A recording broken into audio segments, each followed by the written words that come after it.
Welcome to this video on The Blueprint of the Giants, exploring architecture on a colossal scale. We will examine how ancient structures challenge our understanding of history and physics by looking at them through a different lens. Modern imagination struggles to explain these massive limestone blocks, weighing up to 1,500 tons.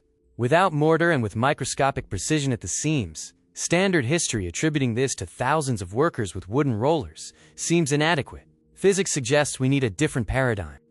It is a matter of scale. These stones were not built by an army straining against impossible weight. They were assembled by an organized workforce operating on a different physical scale, where these stones were ordinary components, easily handled. The environment itself may have been different. A hyper-energized biosphere with 35% atmospheric oxygen compared to our 21% would have supported larger biological limits, suggesting that humanity lived in harmony with a much larger world. Consider the Homo colossus, a workforce proportionally 30 feet tall. Their physiology, including larger lung capacity, would match higher oxygen levels, while their biomechanics would allow for different metabolic scales and movement.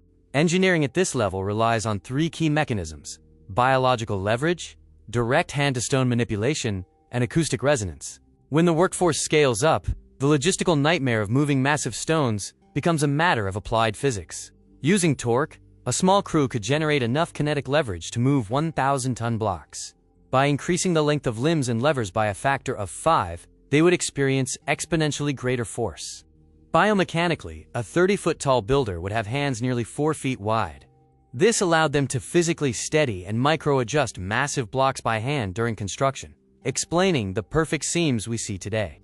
The sonic frequency hypothesis suggests that massive horns were used to generate resonance, matching the natural frequency of the stone. This microscopic vibration could reduce the friction coefficient to near zero, allowing for effortless transport. The Titan's toolkit combined these principles, torque, ergonomic manipulation, and acoustic resonance, to achieve monumental construction. It was not brute force, but optimized physics executed by a specialized few. Architecture is dictated by ergonomics. Baalbek was not built as an oversized temple for the gods, but as a functional space designed to fit the proportions of these giant builders. When we compare modern standards to the Baalbek scale, the differences are stark. 35-foot doors, 100-foot gates, and ceiling clearances reaching up to 120 feet, all designed for a larger occupant.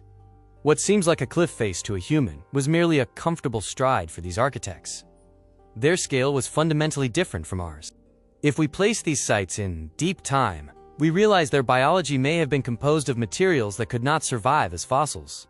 Time erased their bodies, leaving behind only the massive stones that nature could not dissolve.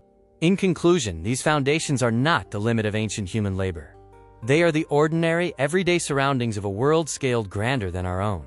Thank you for joining us on this exploration.